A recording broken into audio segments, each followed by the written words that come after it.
situation. Leave it. You are so excited. Do we need to leave them anything? I left them the ball. Is there fruit in it? Yep. That's probably good. Leave it.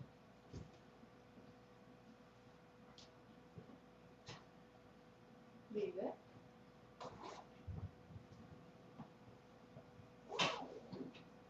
Leave it.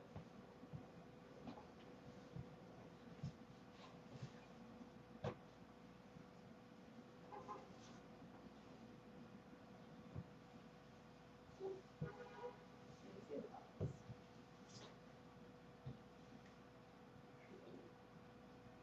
Doesn't want that to go in there. Leave it. Leave it. Come on. But then we don't release him. We'll release him when we want him. Stay. Leave it. Leave it.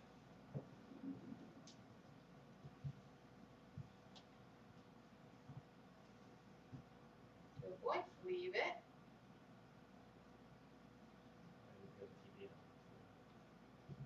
Leave it.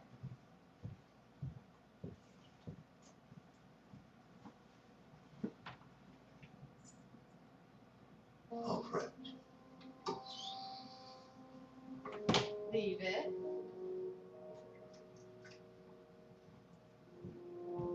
Leave it. Leave it.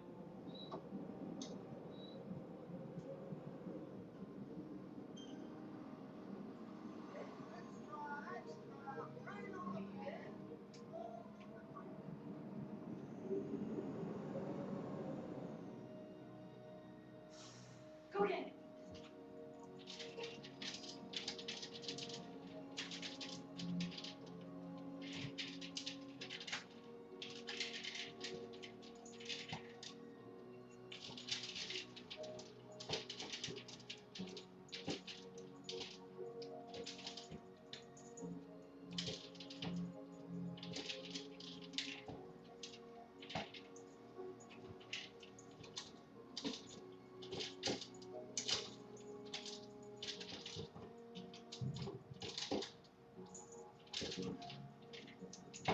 To my master, the best of masters.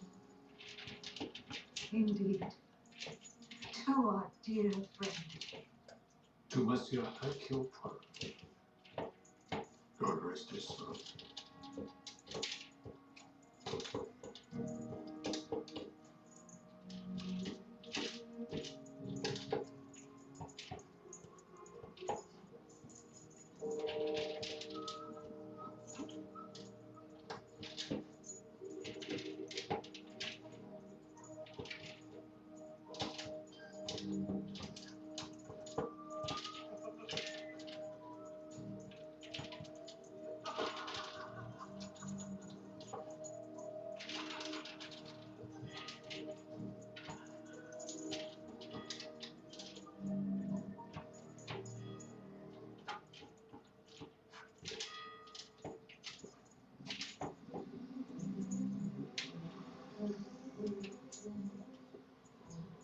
I urge you to believe that I speak the truth, that the world is in the grip of sinister forces bent on tipping it into chaos. Beware, beware the big four.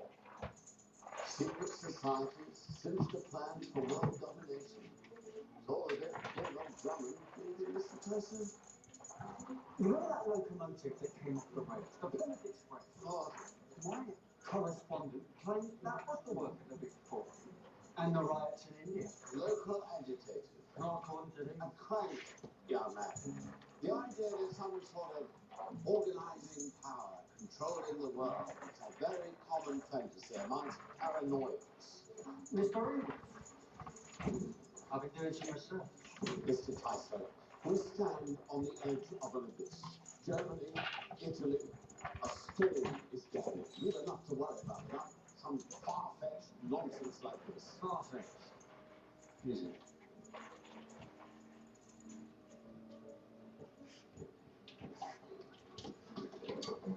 You could show him the chessboard.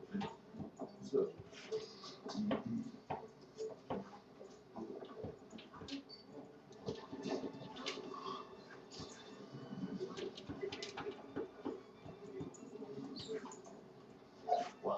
sight for sore eyes. Mille tonnerres, mon cher inspecteur. Oh, that's what It has been too long. Far too long. My dear Inspector General. Assistant Commissioner now, if you don't mind. Mon ami. You are here in the capacity professional. They still wheel me out for the occasional important assignment. One foreign bigwigs here tonight. Mr. Ryland over there has requested a discreet police presence in this chestnut. I must say it's nice to get out from behind the desk. Stretch the old pins again.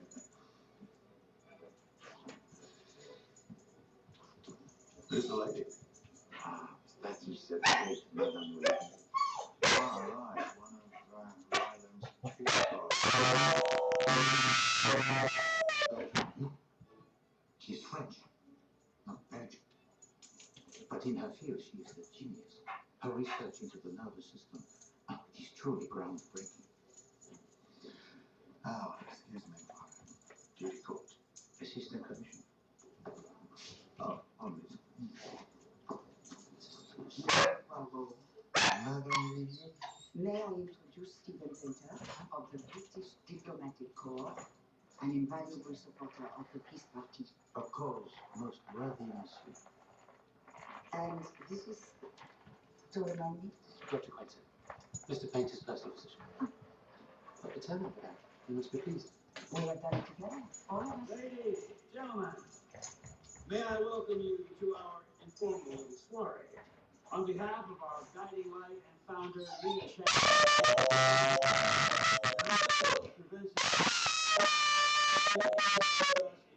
we're all aware of the international situation. That's a grave pass at which the civilized world finds itself.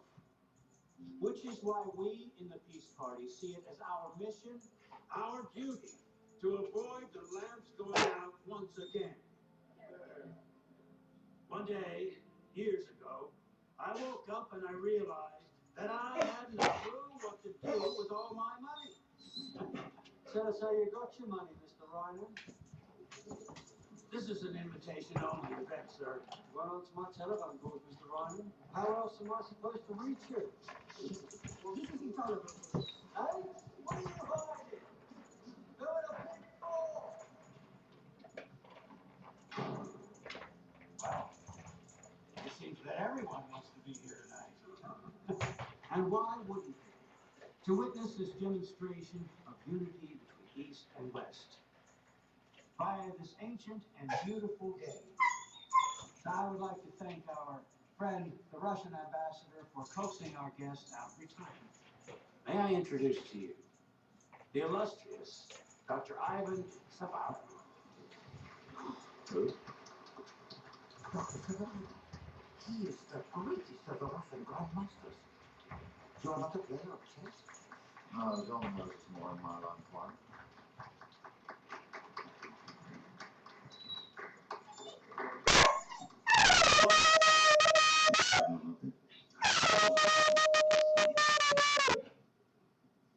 I warn you, sir, I may be an amateur, but I won't be beat with that fight. Et proche travailler des signes qui est That's always been my motto. Well then, without further ado, let battle commence.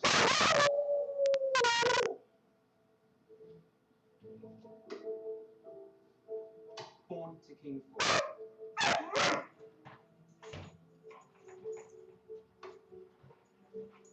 Pawn to king 4. Knight to king's bishop 3.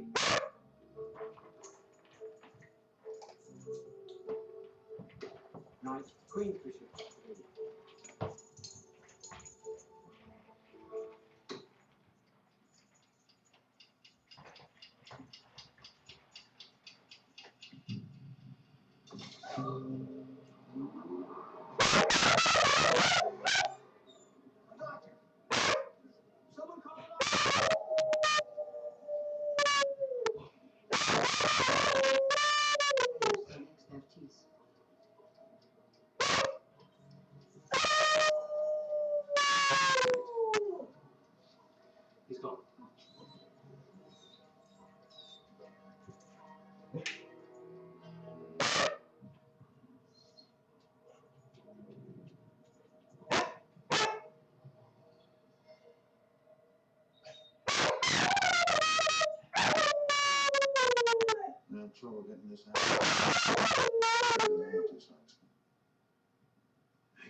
If you please to show Poirot the belongings of the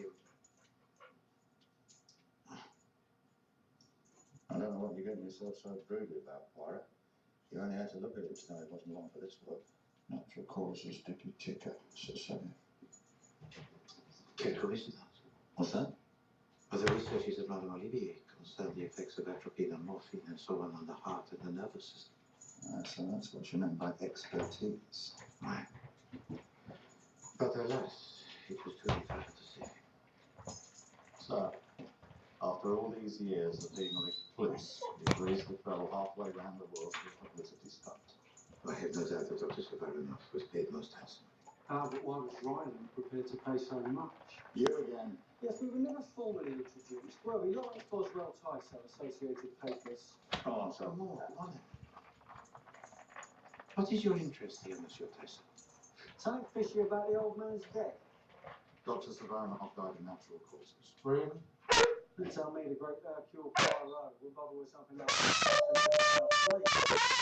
If and when we have something to investigate, Don't be so Your cards.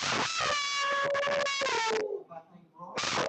Fill you in on the skeleton he's got hiding in his closet and what he knows about the Big Four. What is this big f-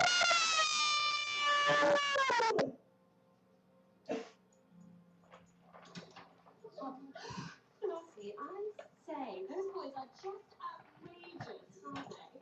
Do you ever play Juliet? Yes. Quite recently, actually. Oh, right. Oh, you're not reading that rubbish again, are you? Gives me the horrors all these rumours about his fall. Oh, what have you got? Reggie asked me to give this to you. Somebody must have left it at Stacey. Oh, that's it for me. Must be fine now. Well, open it then.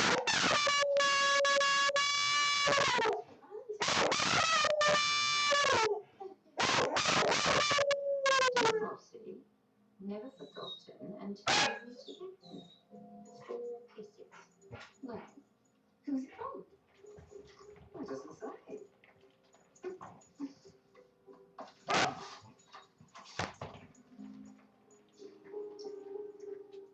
Monsieur Tyson? No, you can't. Can't resist the spirit. Eh? You've made a good journalist, Mr. Poirot.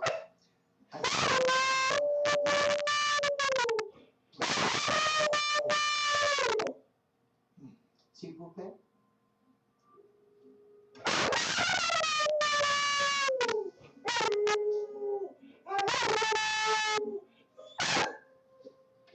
Monsieur Tyson, you spoke of skeletons in young one. Well, let me tell you, Abe Ryland is not a nonsense. Born in Kursk, in America about 25 years ago. Changed his name. The voice his old identity. So my question is, why? What is it that you know?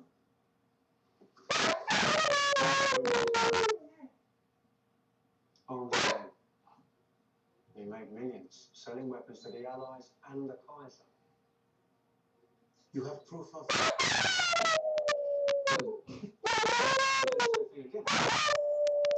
this big four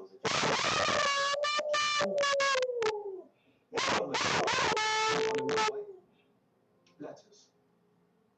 and what do they say? I shared my information on Ryland. It's only fair you show a little reciprocity.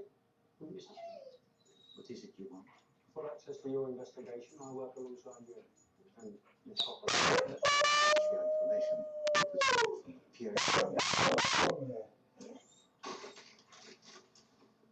You're going to have to play a lone hand in this investigation.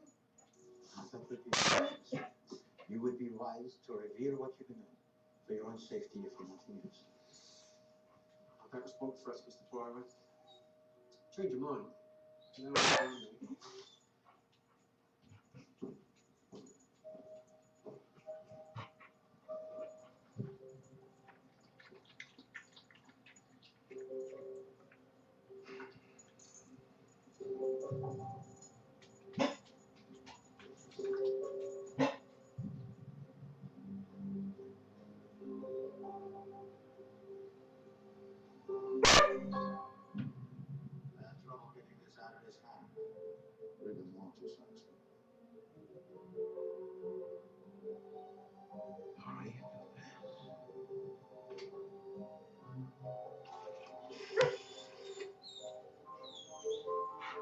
Assistant Commissioner Jacques, s'il vous plaît.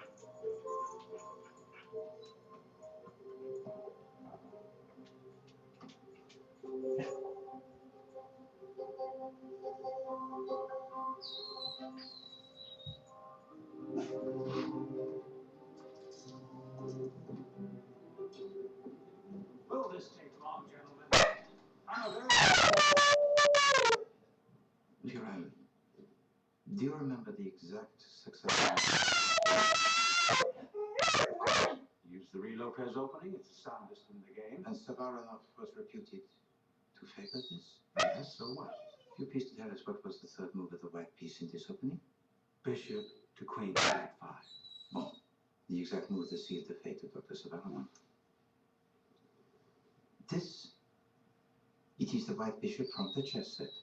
The exact piece that Dr. Savarinov was clutching in his hand when he died. Identical now. 2 white bishops.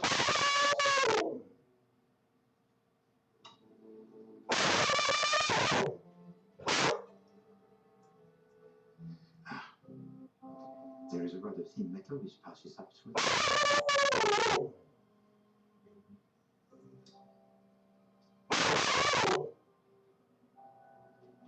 In my outside.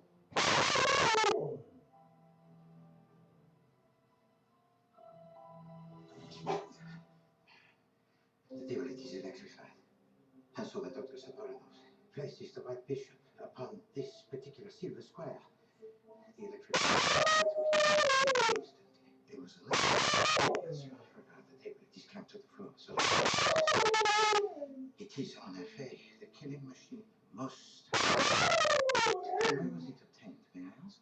After that's one of my staff, monsieur. I concern myself with such matters. So you do not concern yourself with the death of a man? He was an old man. Old men tend to die, in my experience. Yes, not usually via electrified chess table. I truly believe Savarinov was murdered, and in this colorful way, Monsieur Poirot suggests. But if you are even suggesting that I had anything to do with it, then you're going to have to get yourself some proof.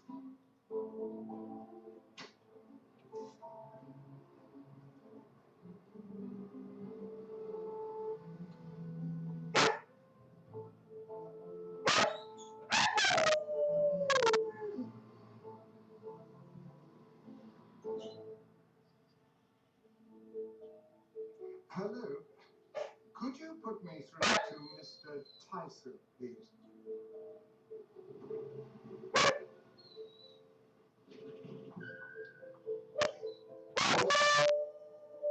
No, no message. Thank you.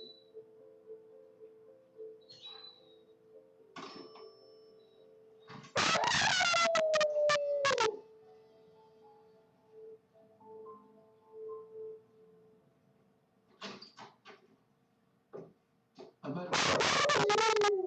Please to show her in, George. This way, madam. I shall come straight to the point, monsieur. You have seen this? Detective Monsieur Hercule Poirot has the death of Ivan Savarinov. His inquiries currently revolve around Abe Ryland and his mysterious peace partner. Calm yourself, madam. It is merely the tip. We have no evidence of Mr. Ryland deceived. Now those who seek to discredit all of us in the peace partner, monsieur, do nothing to aid these people. Excusez-moi, madam.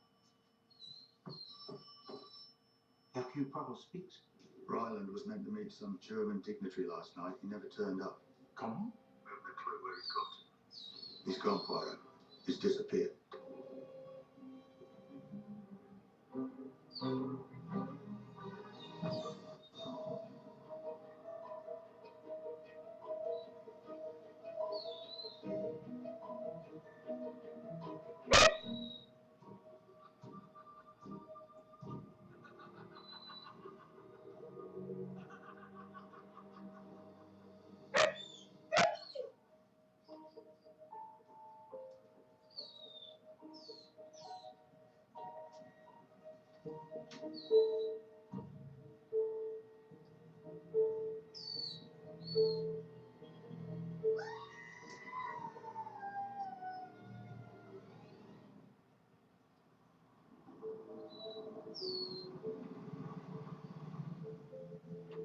afternoon, sir.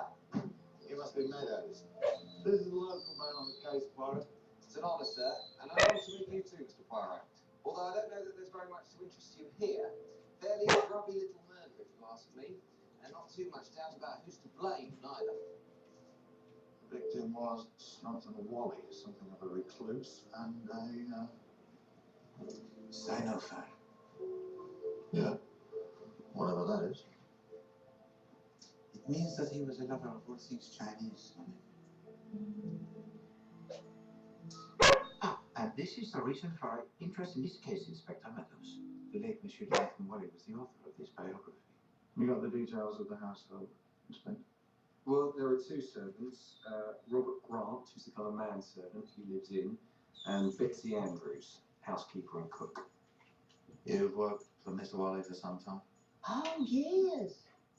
He was a queer old cove, kept himself to himself, had his little obsessions like they all do at that age. Obsessions? Crackers about all things Chinese. Did he ever marry? Oh, no. Oh, can you imagine it? What woman would have him? Were there any other friends or family? Friends? No. He had a sister. She died. There was a young nephew who would stay with him when he was orphaned. All my time, though. Can you tell to us exactly what occurred? Went out to get the milk, as he does every day. I popped out to have a natter with Mrs. Stubbs at Laburnum's.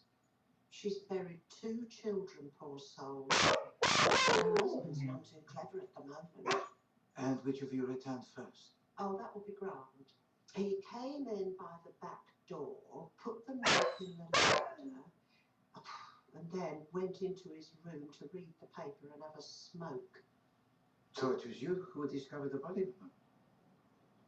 Just there he was. Poor soul, he'd been knocked silly, and his throat slit.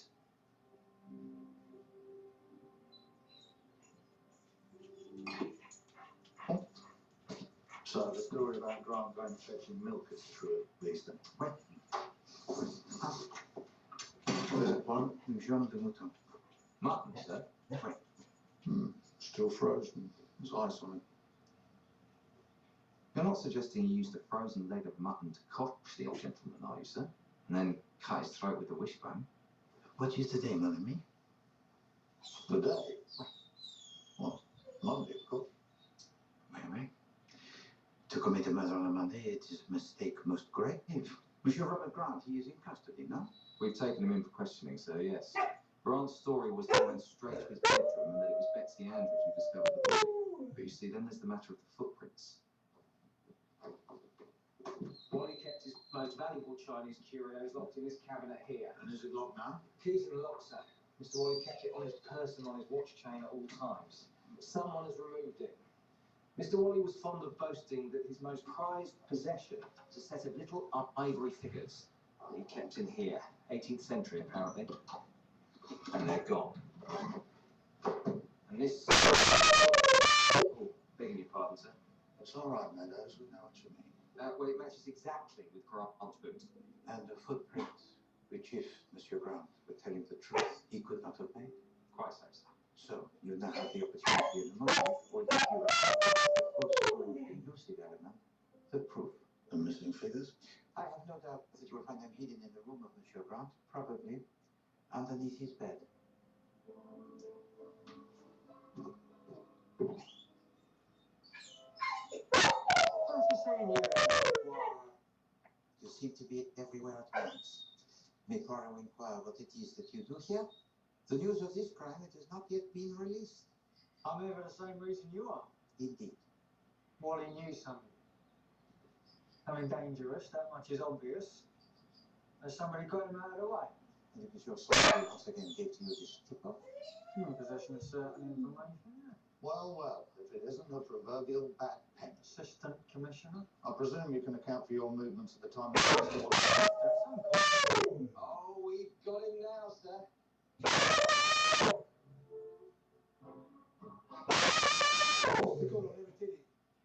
frame up, that's what it is. Straight in my room like I sit bed. I never knew it. So help me God I didn't. You did not tell me. That is the end of it. But governor! No, monsieur. You did go into the drawing room. You did know that your master. You were preparing to make a vote for him, another man. Story so terrible. Come now. I say solemnly to tell to me that now it is your only chance. Yeah. It's just as you say. Mr. Wally, I came in and I on the floor, blood all around. And I got the wind up proper.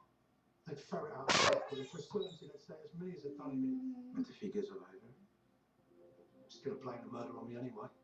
The master had said I was worth a lot of loot. I might as well go the whole log. Then before I could make a run for it, Betsy was back and springing the place down. You expect us to believe all that, Grant? You ought to be ashamed of yourself telling such barefaced lies to an important man like Mr. Poirot here. Monsieur Grant, when were you released from prison? 2 months ago. And how did you obtain your position in the household? Through one of them prisoners outlook societies. Bloke met me when I come out. He said this before, Poirot. There's no record of any such society placing him with Jonathan Wall. I swear it, sir. He's a pastor, a priest. Do you recall? Just sort of midnight.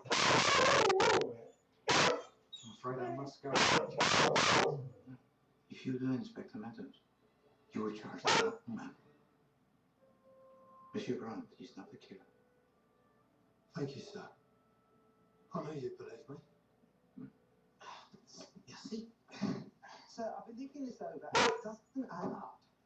It is not. No one else approached the cottage all morning. The neighbours' curtains twitch like Billy over here in Hopton. If there had been a into the house, well, you're not suggesting Betsy Andrews. How would I describe for you the killer of Jonathan Wally? The murderer was Andrews clever.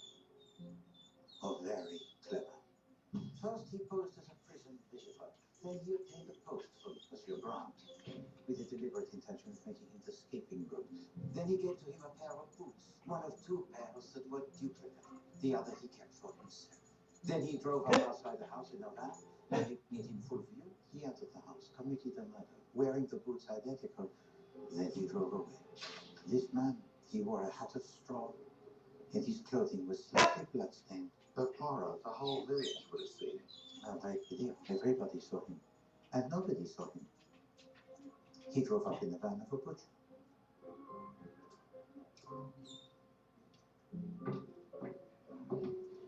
This leg of mutton would not have remained frozen if it was delivered on Saturday. No. Someone delivered this leg of mutton today. Moreover, someone on whom a trace of blood here and there would attract no attention. Blimey. I'll get round and arrest the butcher straight away. No, do not trouble yourself, Inspector. The real butcher would have made no such delivery today. No. This is a business most dark, mes amis. And I fear we're only at the beginning of a long, long game.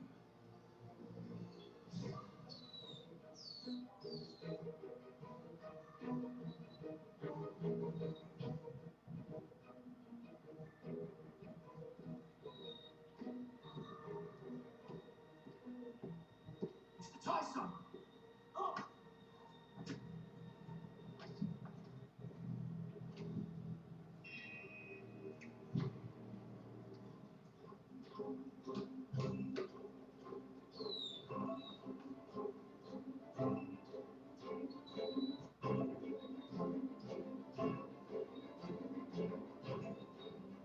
Started with anonymous tip-offs. Train crashes, riots. I went to Ingles at the Foreign Office. Just missed it out of hand. The game will begin shortly, a battle of wits, and then a king shall fall. Beware, beware, the big fall. That arrived along with a dossier on Ryland. The king shall fall. Yeah, obviously referring to the chess game. This was next. Death will come to Hopperton Village. The dragon shall feast. Jonathan Wally of Hopperton, his hunting. Someone on the inside was trying to tip me off. Someone inside the Big Four turned traitor Now they found him out and he's lying in a morgue with a knife in his back. This was inside his coat pocket, addressed to me just like all the others. Well, that's where you should have left it. That's evidence. Playing cards. Of a kind, oui. But the first one is of the origin Chinese. And on it there has been scored le numéro 1. Li Chang-yin. Has to be. Brains behind the so-called peace party. That's a chance card from a Monopoly set. You don't have to be a genius to work that one out. Ryland. Le numéro 3? Why does it say D and not Q? Because this is from a French pack of playing cards, mon ami. La dame française. Et finalement, from the major arcana of the tarot. 4. Death. Mrs. Jack got that one like that without them fear. 3 months later, the cat died. 1. Whoever the dead man was, he was trying to get a clue to their identities. You not observe the edge of his card?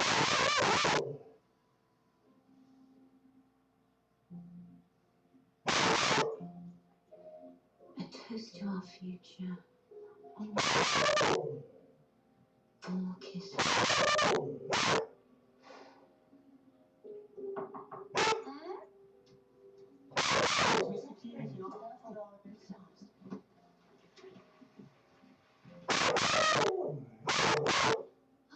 Arlene, you can't. Please, bring the gong for dinner. What are you saying? Remember our dream, everything we talked about. All we can go through it. Stephen, I don't have certainty. I'm not like you. It's wrong. What we're doing, it's all wrong.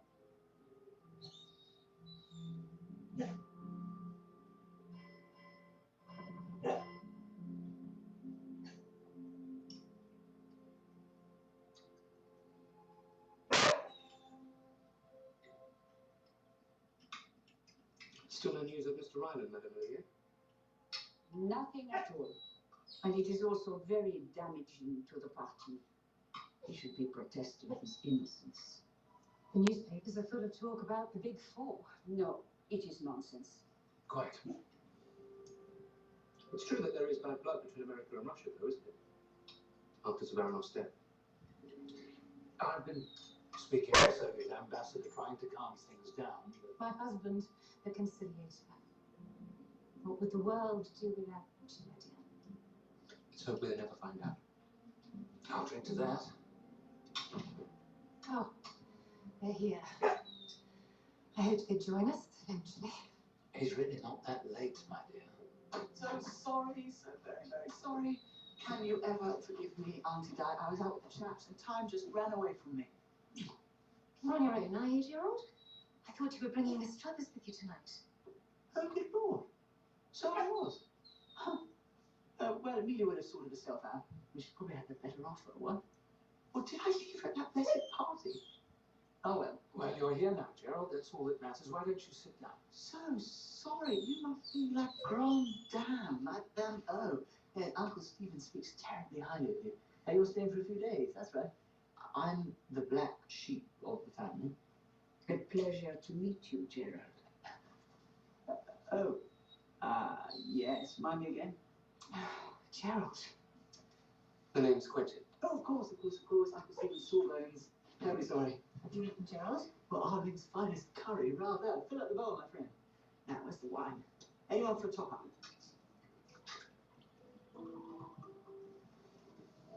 Nothing, poor partner. Stabbed in the lower back with some force. Kitchen knife. But observe, mes amis, despite all the efforts of the staff in this mortuary to wash him down, the dirt, it is deep, it is ingrained. You've been on the run from the Big Four. You're hardly going to stop and run a tub, are you? And yet you say his clothes, his evening dress, they are of some quality. Very nice, yes. Bit old-fashioned, though.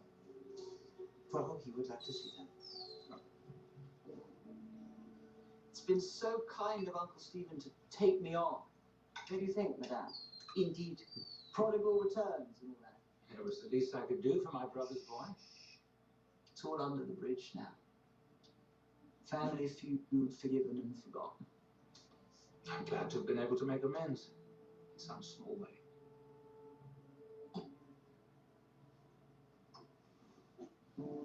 It's curious, most curious. What? The cloth, it is of the quality most fine, and yet the fashion, it is of since 30 years. No labels? Oh. Is it? There's a fragment that is all. Of a kind, E-R-M-A-N. You think he stole the clothes, some kind of disguise? Oh, mes amis, we must discover the identity of this man and find out his connection with the Big Four. Stephen! Stephen! Stephen! Unlock the door! Arlene, hurry! Stephen, answer me!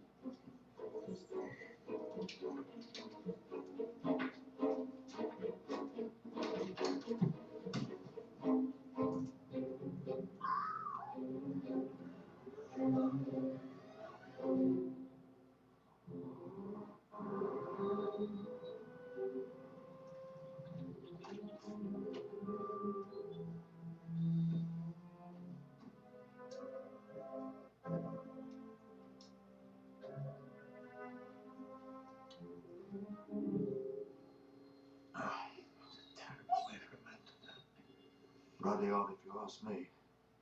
Why the fire? I mean, it makes a face completely unrecognizable. You think that was the intention? Probably he had thought of this, but no, there seems little doubt that the dead person is Monsieur Stephen Painter. So, the killer comes into the room, pulls him off the bed, and drags him over to the fire. Not the easiest way to kill a man.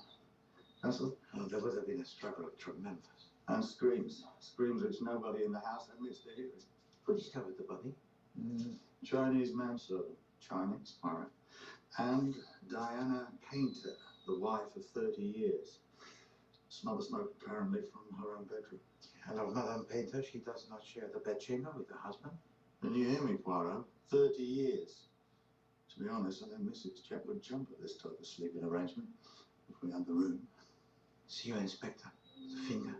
The clue must be there. Now, apparently, Mr. Painter kept a notepad, a pen, and a bottle of ink by his bedside. And this is what he wrote last night. Dr. Quentin, you were the personal physician of the late Monsieur Painter?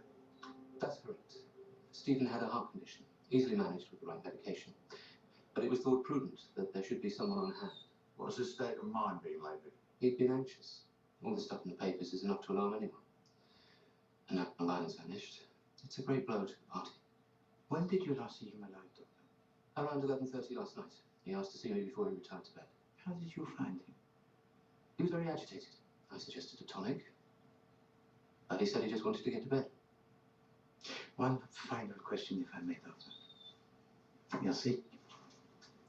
Do you recognize this man? He does look vaguely familiar. For what reason? He's something to do with the peace party, I think. I met so many people through Stephen and his work that I really couldn't say for sure. No, I don't know him. Try to think carefully, madam. Perhaps you met him through your late husband and his work? Stephen rarely thought to include me in his work, bless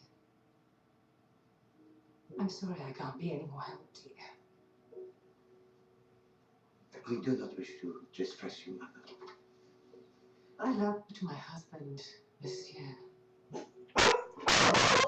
Some time ago, but my affection was reciprocated. Last night, I learned for certain what I had suspected. That he... We were conducting the love affair. This Poirot had a...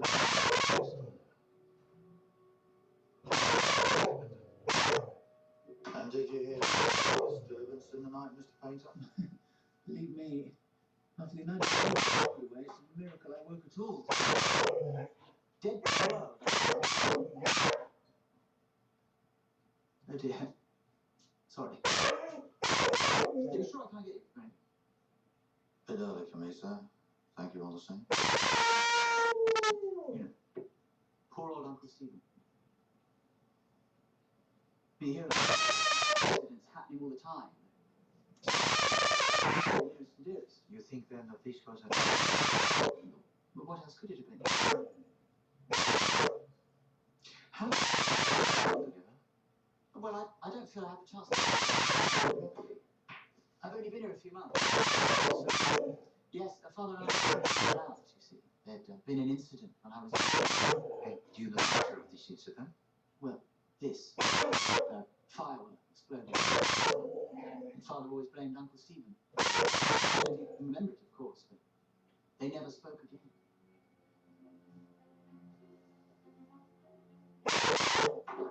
So he gets to tie his summers with. How is that so violent?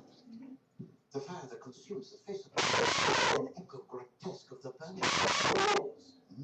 And as he lies dying, Monsieur Peter, he dips his finger into the ink and scrawls the letter G onto a notepad of fire. Death to indicate the identity of his king. Gerald did it for revenge. No, mon ami. With a connection to the big four? No. This is an attempt to frame young Monsieur Gerald. Well, I suppose it's a big one. I shall do all I can to assist you.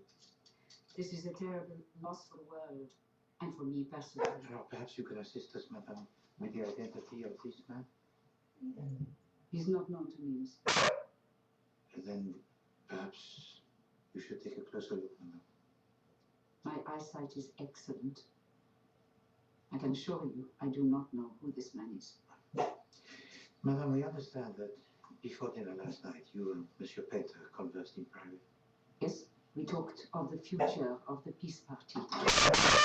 Lie. Mrs. Peter, please. Have your world-class brain, madame. But I have sense enough to know when my husband is conducting a love affair behind my back. Diana. He wanted to finish it with you. And you killed it. I heard him. It's all wrong. I can't go on with this. That's what he said. I wouldn't be surprised if you killed him rather than let him come back to me. No, it is not true.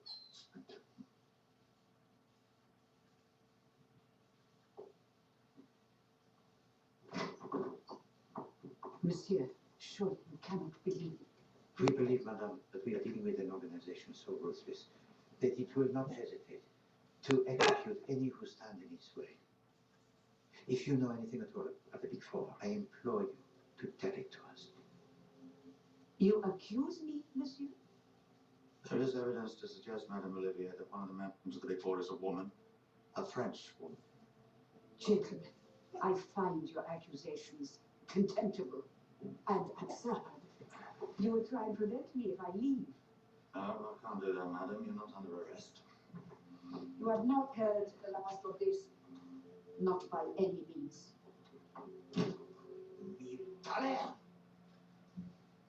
We should not have antagonized. It is not yet the time.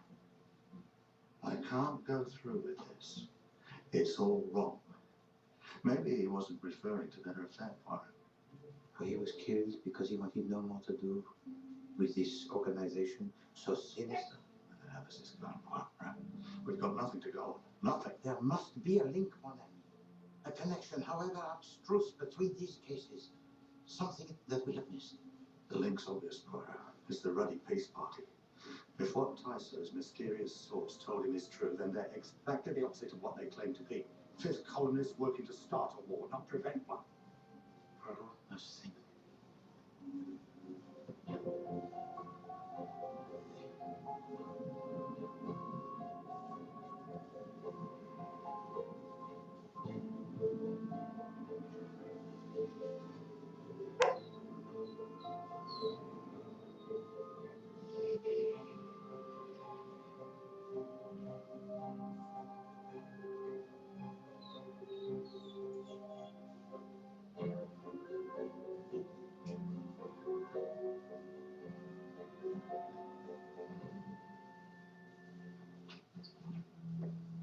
Assistant Commissioner Jackson. Borough, she's gone.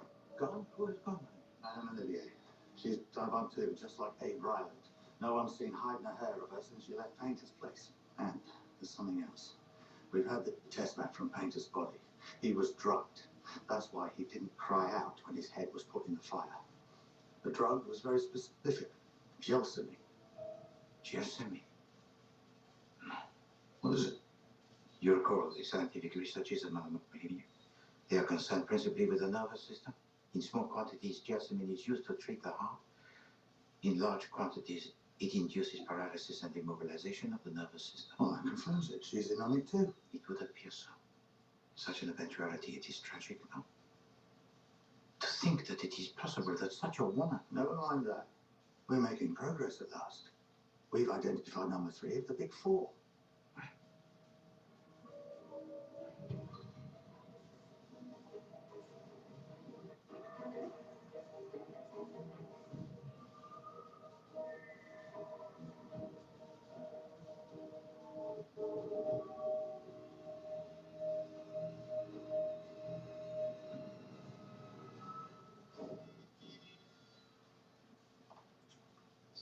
You'll find everything exactly as it was.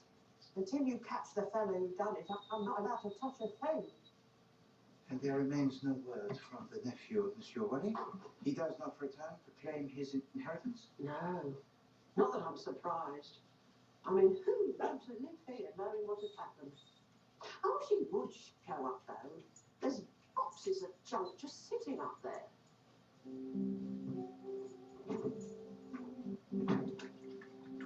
Madame, you said before that he and his uncle did not get on. So I gather, before my time, as I say. And what became of him? Ooh, lived here till he was in his 20s, I think. Then, oh, maybe he went off and joined the circus. Just give me a shout when you're done.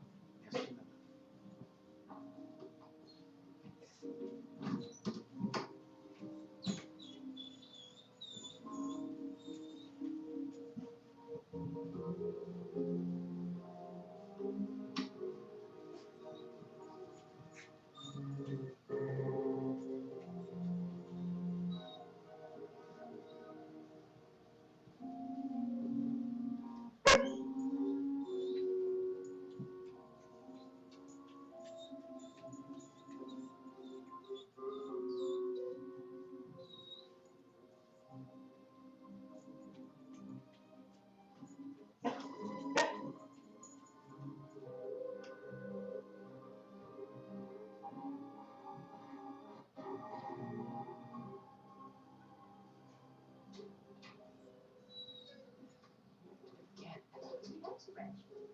They're for you. Lovely. My darling Flossie, soon our time will come. 4 kisses.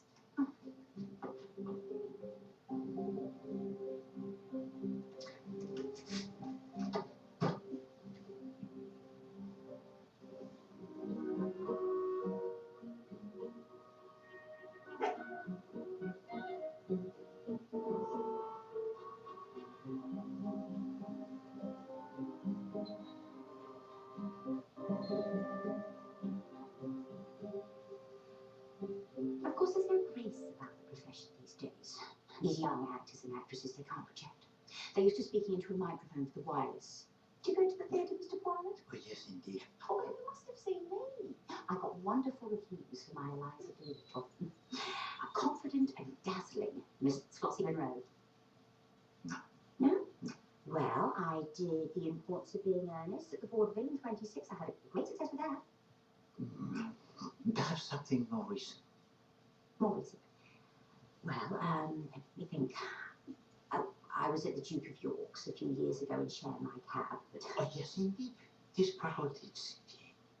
What did you play? The accordion.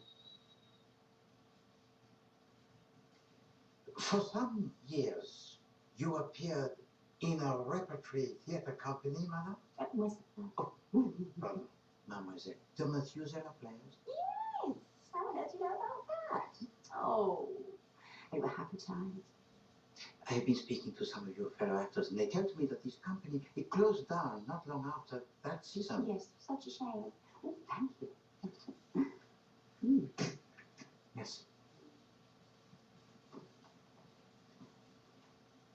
Does the name Albert Wally mean anything to you? Wally? No, I don't think so. Why should it? No, it appears that he was a member of the audience, very devoted to the Methuselah company. In fact, he collected mementos from the repertory season in 1924. Oh, fine, was he? Oh, really, Mr. Farlow. You can't expect me to remember all my admirers over all these years. No, mademoiselle. I mean, for instance, only this past few weeks, I've been sent all sorts of things. Cards, flowers, champagne, all from an anonymous admirer. Why not? This arrived just the other day. A Valentine in April? Yes, I thought it was queer too. But you know what some of these fans can be like. You permit Poirot to see? Merci, mademoiselle. Until we meet again.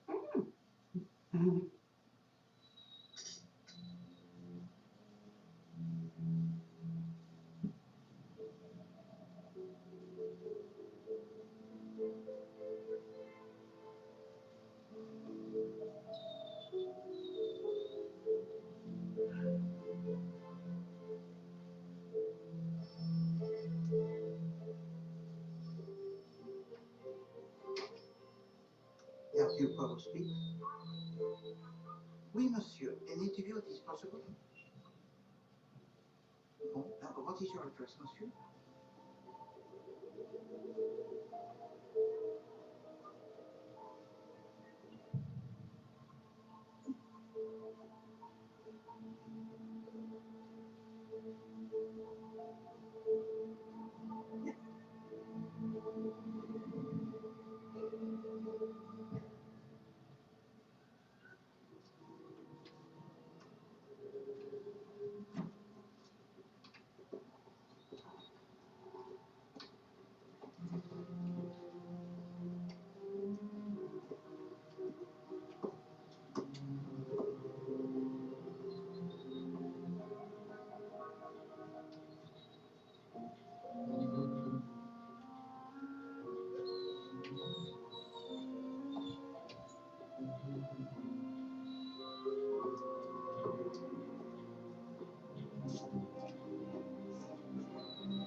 I tend to wear that journalist fellow that fleeing to death.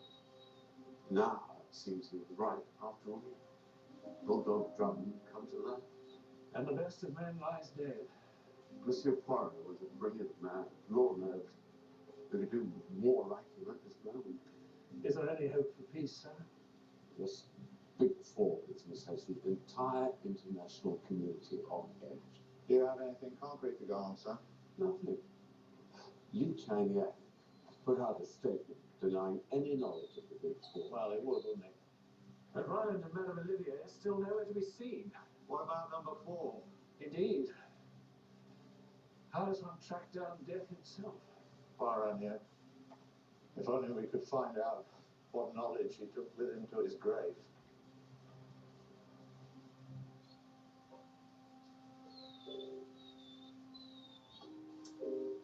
He always liked things just so, didn't he? What? He was onto something, wasn't he? He has to be. I only wish I knew what. I've been so wrapped up with all these new leads that have been coming in. Poirot seemed quite content to go off and pursue things on his own. I suppose he must have grown quite used to that. Yes, I suppose so. One thing we know for certain. He was getting too close to the Big Four, so they eliminated him. Yes. Well, oh, hang it all, Joe. What are we going to do next? We can't let Poirot die in vain. We've got to stop them. Now, hang on, Captain Hastings. We can't be faint-hearted now. Are you with me or not? For Poirot's sake, together, we have to stop the Big Four. Listen, these people mean business. They'll stop at nothing. If even Poirot couldn't stop them. Good Lord, man. I never thought I'd hear such country talk from you. Well, if you won't do anything to stop these brutes, then I certainly will. And I'll leave no stone unturned. Good day.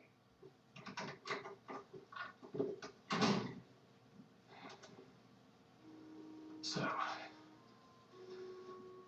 what do I do now, old chap?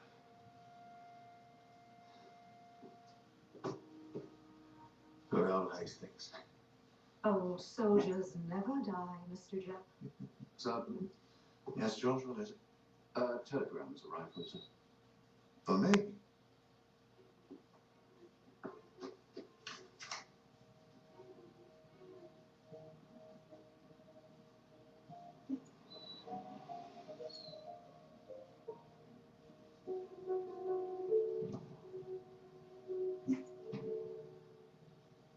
Anybody here?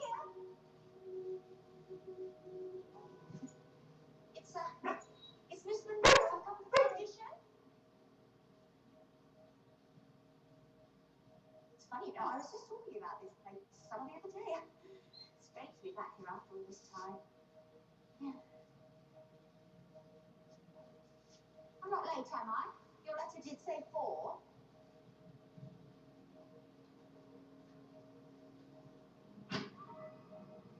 Hello?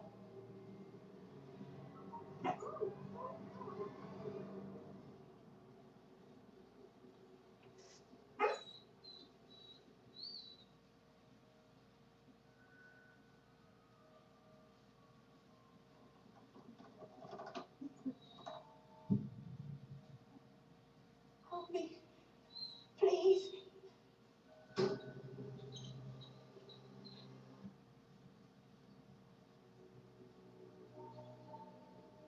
What's going on? What do you want with me? Welcome, Miss Monroe. Welcome to the lair of the Big Four. Oh, You've heard of us. How gratifying. Talk to me, Miss Monroe.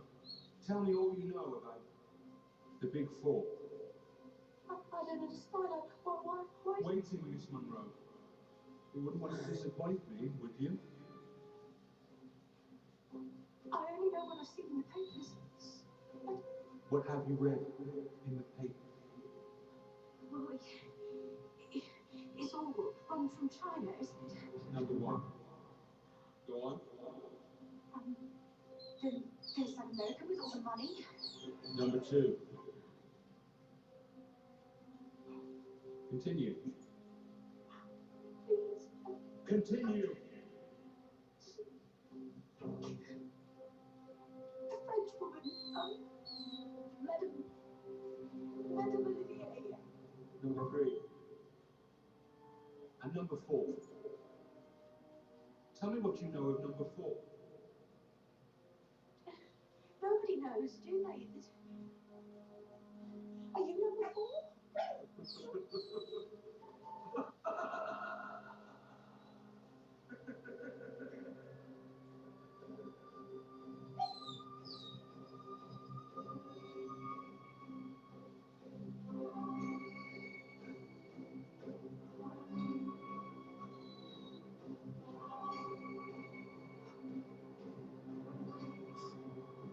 Think back, my darling. has been some time. Do I know you?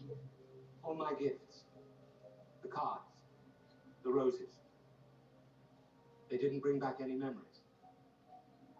You're my admirer. You're my fan. Think, Flossie. Think back to that season at this old theatre. 15 years ago.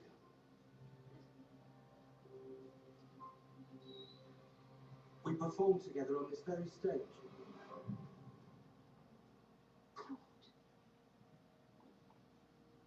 Claude, no.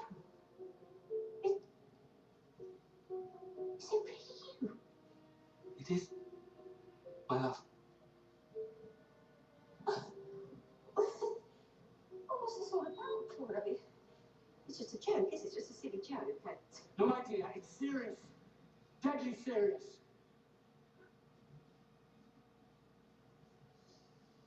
I adore you, Flossie. Don't you realize that? I'd do anything for you. I've done so much already. All for you. Do you remember what you said to me on that day? What day? It was years ago, years. I can never forget it, you know. I asked you if I could take you out to dinner, and you said, Oh, Claudia, you're so ridiculous. It's like a fancy someone like you. This was your buddy little shrimp, aren't you? No, I deserve the best, Claudia. Someone who's going to make something of himself. Someone the whole world will remember. someone the whole world would remember. I was young, wasn't I? I mean, I was young and foolish and full of myself. Yeah, well, the whole world will remember me now, won't they? The whole world will remember the Big Four. Lee Chang-yen, Abe Bryden, Regina Olivier, And me, Claude Darrow. Number 4. The Destroyer. Death himself. You mean you've done all of this? All of this? Just for me? Tell me you love me, Flossie. Tell me you love me. Tell me.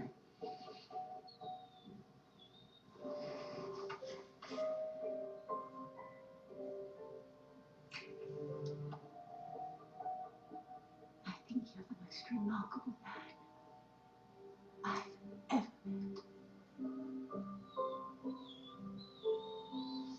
Let me take you away from here.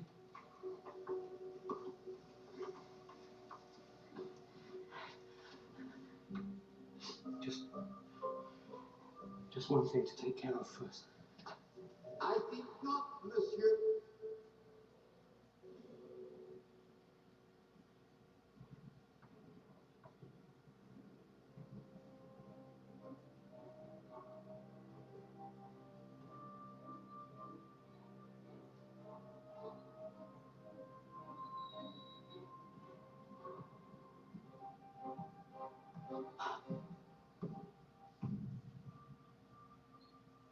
Oui, monsieur. Despite the best efforts of the Big Four, Hercule Poirot, he lives.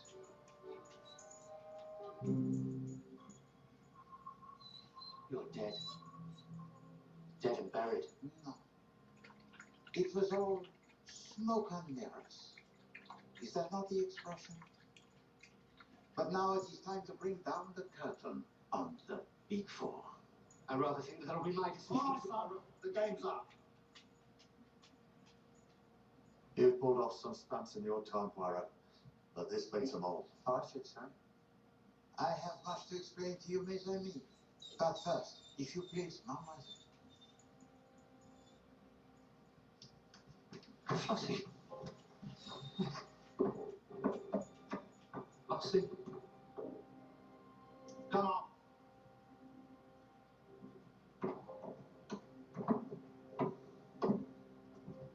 I think you better sit down, sir.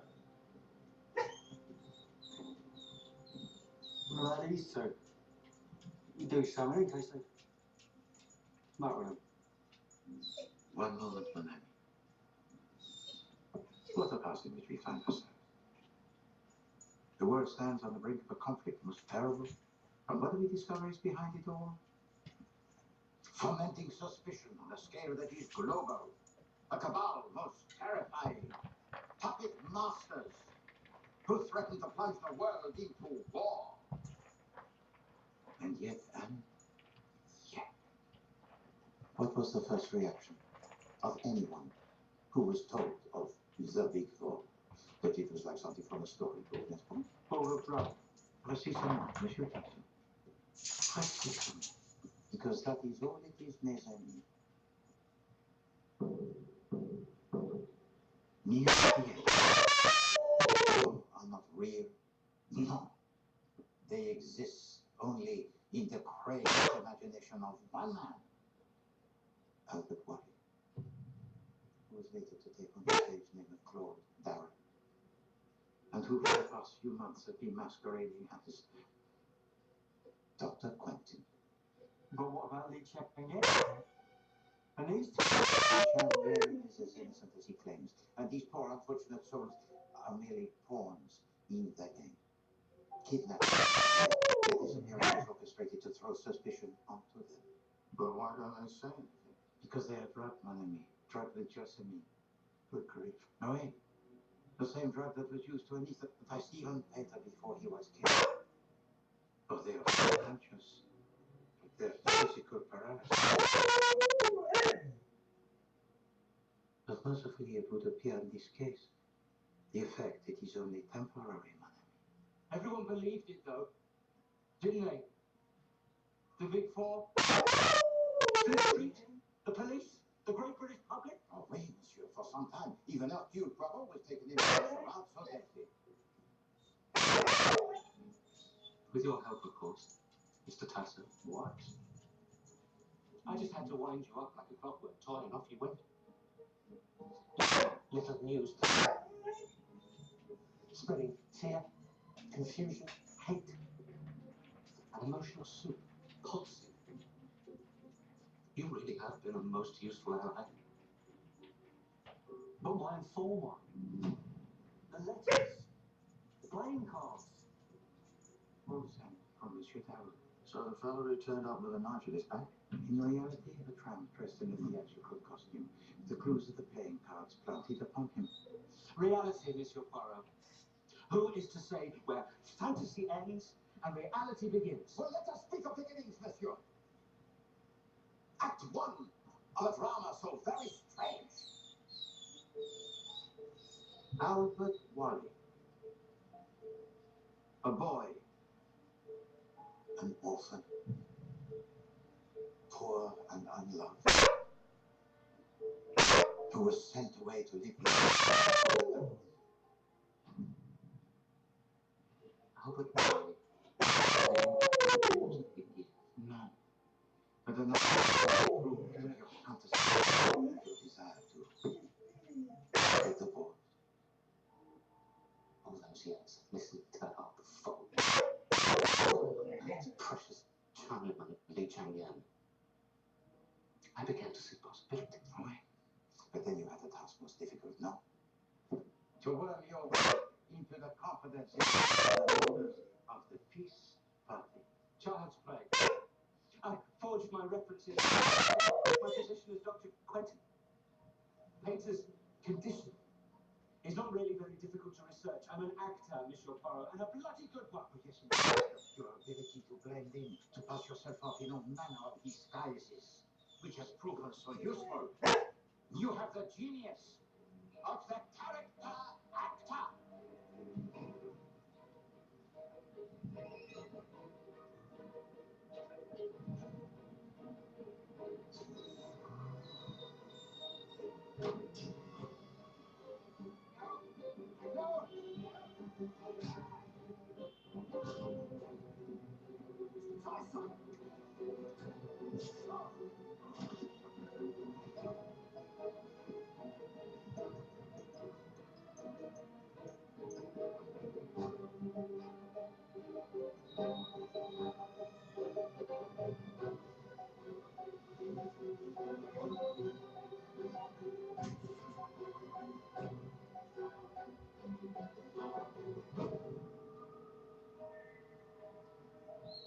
Savarinov was killed to implicate Abraham. Your uncle died just for suspicion of Li Changyan. And Stephen Painter, who was innocent, murdered to incriminate Madame Olivier. He was a weak fool. His weakness was his conscience. I may have persuaded him that it wasn't decent for them to continue their silly love affair. But why? God, no, what the hell was it all for? For me. Wasn't it, Mr. Poirot? Oui, mademoiselle. For the woman who spurned him all those years ago. For therein lies your tragedy, Monsieur Darren. The very gift that could have turned you into the actor supreme makes you forgettable. The man who blends in, the man whose name nobody ever can quite remember. The man who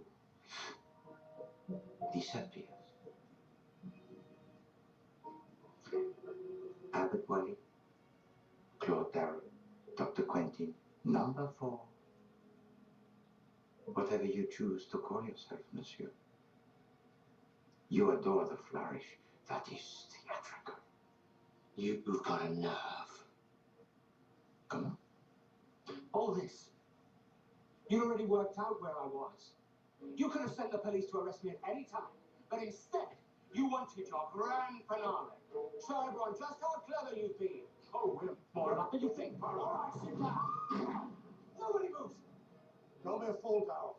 You'll never get away. My men are surrounding the building. If Fussy won't have me, then we're all going to go out in a blaze of glory.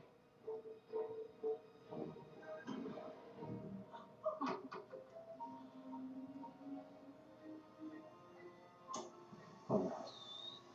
We've got to get everybody out of here. 1 minute. 1 minute. Before I bring down the final curtain on the big fall. Poirot, you will not do it, monsieur. To do all this for the love of one woman. You will not send her to her grave, Albert Wally. You cannot.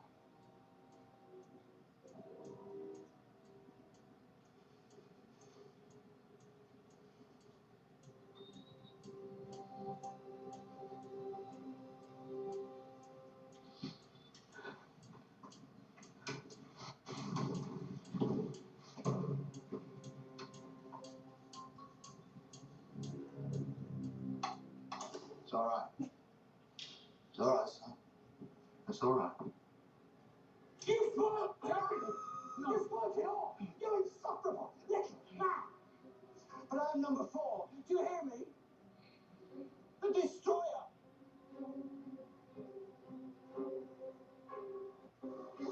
Get itself.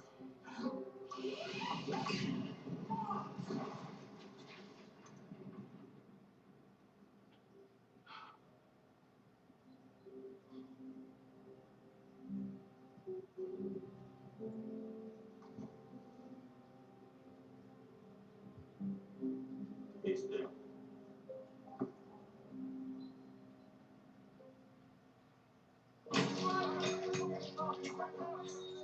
Good afternoon, gentlemen. It is a source of great relief that after our terrible ordeal, we are able to clear not only our own reputations, but that of the party as well. Indeed, Li Changyan wants to reassure every civilized nation that we will continue to strive for world peace. The Big Four has proved to be a fiction, but still we stand on a precipice. The situation remains grim. But if war does come, the powers of light will be united as one.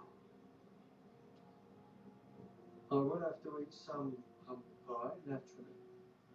But I do have the exclusive story of number 4 to write, so that's some consolation. Incidentally, how did you work it all out? It occurred to Poirot for some time that this case had the flavor of the theatre. And the label of the costumier, Max Vernon and Sons, was the first mistake of Monsieur Claude Darrow. His scrapbook led me towards Mademoiselle Monroe. Of course, naturally, he kept his eye most closely upon her. But when she met with me, Hercule Poirot, he panicked. Hercule Poirot speaks. I understand you've been trying to contact me. My name is Lord Darrow. Ah, yes, indeed, monsieur. In connection with your time at the Methuselah Theatre, an interview, it is possible? Certainly. I can stay a moment or two later on this afternoon. Oh, what is your address, monsieur? Cafe, watching what on Wilberforce Road, isn't it? At what hour? Shall we say 4? Perfect. Au revoir.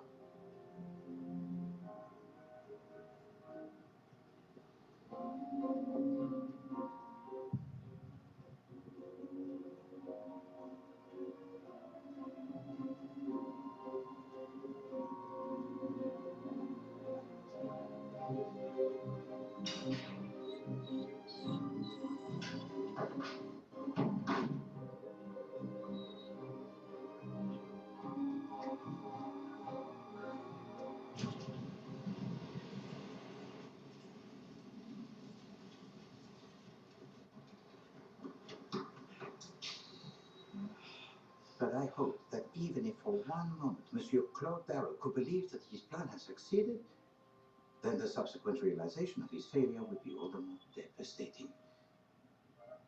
And Hercule Poirot, he was proved correct. I still can't quite believe I managed to do it. Convinced him I was in love with him. It was the performance of a lifetime, mademoiselle. I had a wonderful director, Mr. Poirot. Merci.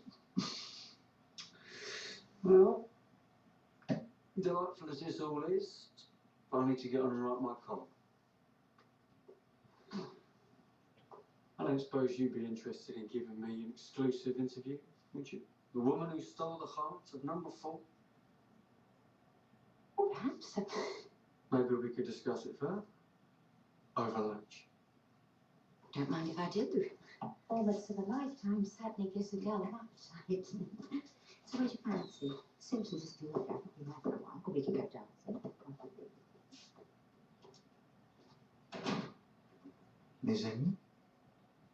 Well, Poirot, we're pleased, you know, that you're not, dead. Of course we are, but... But why did you go through with this horrid charade? Making us believe you've been killed. But it was vital, Miss Lemon. Vital that you should believe it. It was necessary for Poirot to disappear because in this way, the guard of number 4 would be drunk. Georges? I'm sure you have the best intentions. No man is a hero to his valet. Can you ever forgive me, mes amis? It was all for the best, I suppose. But you know this affair of the Big Four has done some other good. Has it not reunited me with all my oldest friends? Almost all. Because where is Hastings? Where is Captain Hastings? Well, there's been no sign of him since he charged off, I'm afraid. Surely he must have heard the news by now.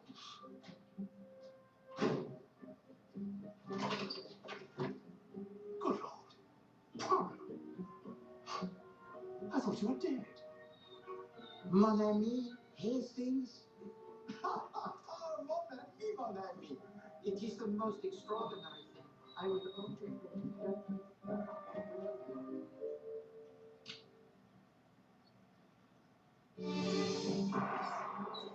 Funding is provided by the Masterpiece Trust. And by contributions to your PBS station from viewers like you. Thank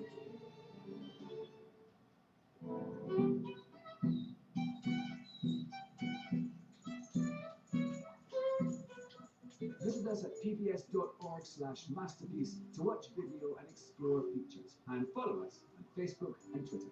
This program is available on Blu-ray and DVD. To order, visit ship.pbs.org or call us at 1-800-PLAY-PBS.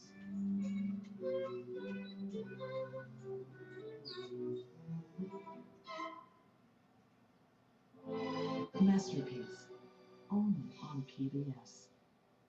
Catch up on past episodes of Masterpiece Mysteries Poirot Season 12 online at 13.org/masterpiece or on the 13 Explorer iPad app.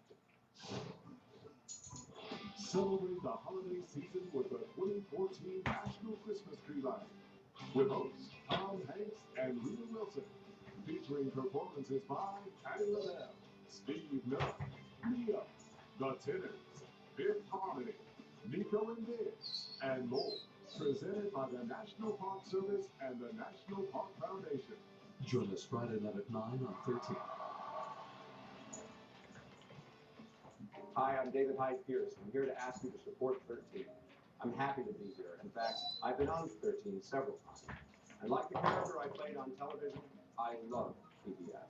Although I have to say, that's the only thing I have in common with that fussy profession. Let me show you how simple it is to support 13. Just call 1 Just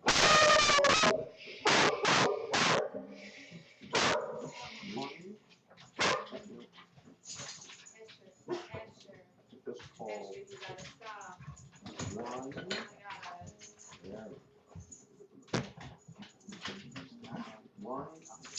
That's like Lulash or 1. something? And I'm going to go with that. This may take a while. Call 1-800-468-9913 or go to 13.org and make a generous contribution. 3. Another snowman. 1. No, I think I have to start again. I'm an artist. On Masterpiece. His lordship is going to America. Robert must be there. Why?